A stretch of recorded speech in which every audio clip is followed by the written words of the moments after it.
우리 집 음식이 더 맛있어 보이게, 우리 헬스장이 다이어트에 더 효과적이어 보이게, 나라는 사람이 더 괜찮아 보이게. 근데 이 기본적인 것도 안 하면서 경쟁에서 이기고 싶어 하는 사람들이 많다니까요. 안녕하세요, 나북입니다. 오늘은 삶의 전반적인 분야에서 성과를 2배로 뻥튀기 할 수 있는 아주 쉽고 간단한 팁들을 알려드릴게요. 영업, 장사, 사업, 취업뿐만 아니라 블로거, 유튜버나 심지어 개인들 연예에까지 전반에 걸쳐서 적용할 수 있는 팁이에요. 물론 결국은 내용물이 중요하다는 진리는 변하지 않지만 이건 당연한 거니까 전제로 깔고 시작할게요. 첫째, 간판은 무조건 눈에 띄게. 이건 경쟁이 치열한 업종에 있을수록 필수인 요건이에요. 이 아주 쉽고 간단한 진리를 대부분의 사람들이 간과해요. 부동산을 예로 들어볼까요? 부동산 간판들 보면서 이런 생각들 안 해보셨어요? 빨강, 파랑, 노랑. 와, 진짜 할아버지들이 차렸나? 왜 이렇게 촌스럽고 멋이 없지? 이거 다 노린 거예요. 원색 계열 간판들이 진짜 눈에 잘 띈다니까요. 저도 처음에 부동산 일할 때 사장님이 간판을 샛노란 바탕에 빨간 글씨로 창피할 정도로 도배를 해놨더라고요. 간판 싸게 맞추려고 그런 건가 싶었는데 바로 옆에 있는 부동산 찾아온 손님들도 다 우리 사무실로 들어오더라고요. 전화로 상담하고 예약하고 온 손님들도 잘못 들어오는데 매물 내놓거나 집 구하러 오는 손님은 오죽하겠냐고. 이게 정말 무시 못한다니까요.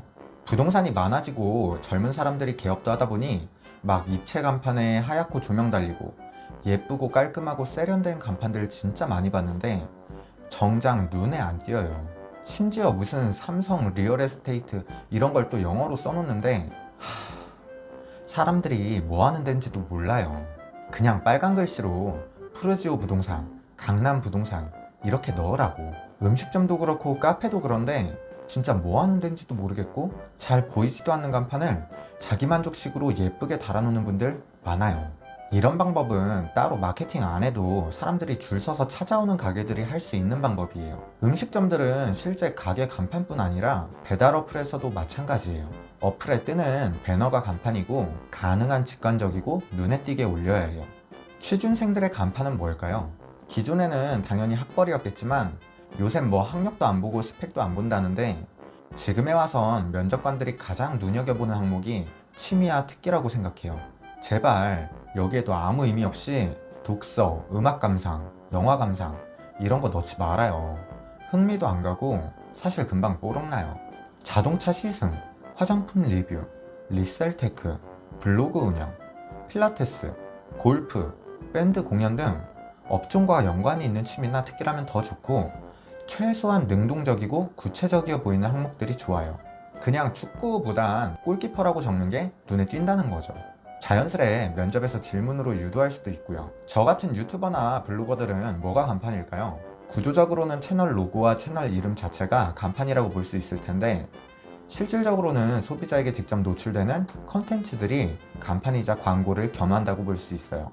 썸네일과 카피 문구, 제목 등이요. 가능한 눈에 띄고 어그로성도 갖춰야 조회수가 늘어날 거고요. 이게 연예에서는 어떻게 적용될까요? 얼굴을 갈아엎어? 이것도 좋은 방법이라고 생각해요. 근데 적용이 어려우니까 꼭 그런 정도는 아니더라도 좀만 잘 꾸미고 깔끔하게 하고 다니면 일단 입장 컷은 면한다니까. 거기다 깔창 끼고 비비도 좀 바르고 어깨뽕도 넣고 여자들은 화장하고 압박 스타킹에 뽕브라. 둘째, 과장 광고는 필수. 허위 광고는 개인들의 선택에 맡길게요. 법적 책임과 도덕성 문제 때문에요. 근데 과장 광고는 필수예요. 내 아이템이 실제보다 더 좋아 보이게, 우리 집 음식이 더 맛있어 보이게, 우리 헬스장이 다이어트에 더 효과적이어 보이게, 내 컨텐츠가 더 재밌어 보이게, 나라는 사람이 더 괜찮아 보이게. 근데 이 기본적인 것도 안 하면서 경쟁에서 이기고 싶어 하는 사람들이 많다니까요. 이 제육볶음 사진들을 보시면 어떤 제육볶음을 먹고 싶어요? 다들 같은 의견이겠죠? 음식점들 보면 가끔 진짜 유리창이나 메뉴판에 대충 만들고 대충 찍어서 음식 이미지를 쓰는 분들도 정말 많이 봤어요.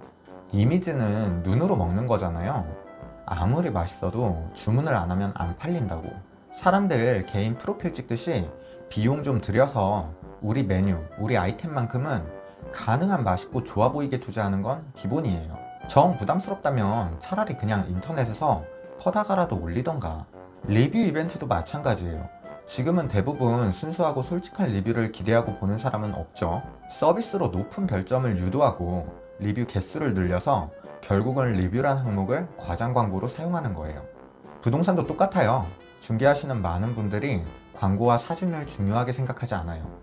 특히 아파트 중개하시는 분들은 사진도 안 올리거나 대충 휴대폰 카메라로 찍어서 올리던데, 이게 거실인지 방인지도 구분 안 가게 찍는 경우들 많더라고요. 실거주자분들이 계셔서 사진을 못 찍으면 처음 공실일 때 찍어놓은 타입별 사진들 쓰면 되는 거고, 구도와 수평 잘 맞춰 찍고 가능한 넓어 보이게 찍고 광각 렌즈도 쓰고 사진은 밝기 조절도 좀 하고, 이게 느낌이 완전히 다르다니까요.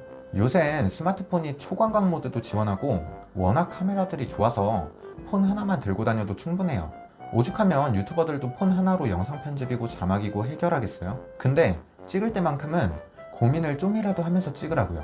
메인 사진으로 걸 구도도 좀 고민해보고. 일반인도 마찬가지예요. 인스타나 셀럽들 보면 딱 보이지 않아요? 비싼 음식점, 좋은 호텔에서 호캉스, 여행 사진이나 자신의 일상을 과장함으로써 본인들의 평균 가치를 높아 보이게 하는 거예요. 뭐 굳이 이런 걸 따라하라는 게 아니라 화목한 가족임이 연출된 가족 사진이라거나 내 지적 능력을 간접적으로 어필할 책들 사진이라거나 애완동물을 사랑하는 듯한 모습이라거나 자기 관리하는 듯한 운동 사진이라거나 카톡 프로필 사진을 뭘로 구성하느냐에 따라 내가 의도한 이미지를 미리 심어놓고 상대와의 관계를 시작할 수도 있어요. 사업 파트너나 고객한테도 미팅을 친근하게 이끌어갈 기회가 생기고 소개팅녀한테 말 한마디라도 더 섞어볼 기회가 생긴다니까요. 저도 마찬가지예요.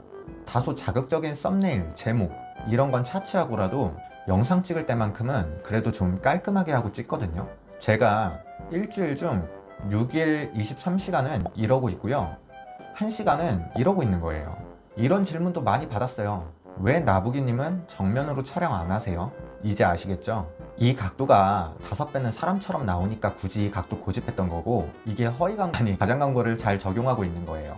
셋째, 광고 규모는 크고 매체는 다양하게. 내가 근무하는 시간을 풀로 일할 수 있을 만큼 광고를 투자하는 것이 맞고, 반대로 내 근무 시간에 공백이 생긴다면 광고를 더 늘려야 한다는 말이에요. 총 광고 100개 중 1개를 제가 내고 있어요. 그럼 확률적으로 1%의 손님이 우리 가게로 유입되겠죠? 광고비를 10배로 쓰면 전체 손님 중 약 9%의 손님이 우리 가게로 유입될 거예요. 이게 손해일까요? 광고비 10배가 매출 9배보다 크면 손해겠죠.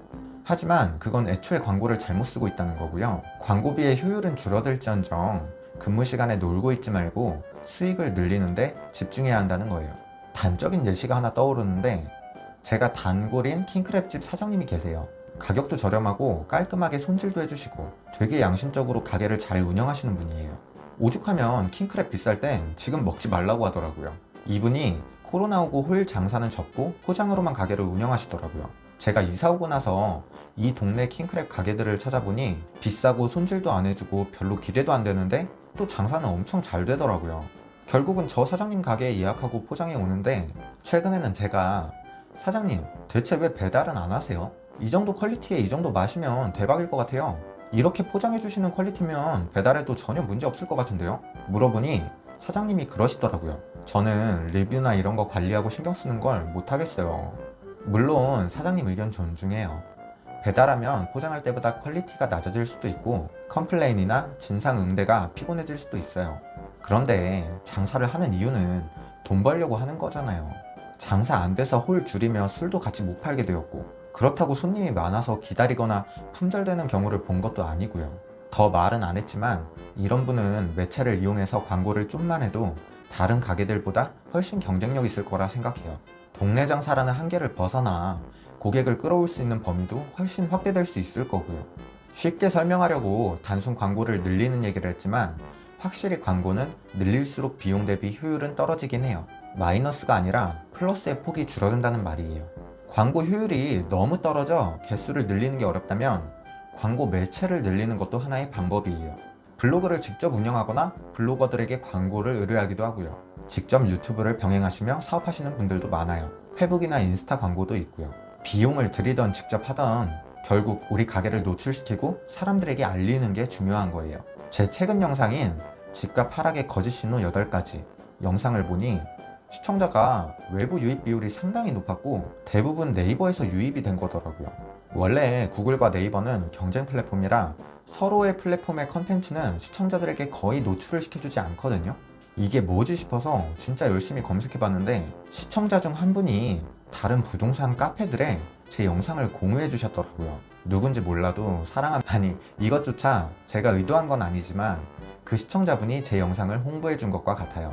유튜브 알고리즘 외에 추가적인 영상 노출의 기회가 생긴 거죠. 연애나 인간관계에서도 마찬가지예요. 소개팅을 많이 받건 동호회를 나가건 취미로 학원을 다니건 인스타나 페북을 하건 헌팅을 하러 직접 나가건 교회를 가건 다방면에서 나를 노출시켜야 다양한 사람을 만날 수 있고 괜찮은 사람들을 만나서 고를 수도 있는 거예요. 이 영상에도 댓글 좀 달아보시고요. 혹시 알아요? 댓글 쓰다 애인까지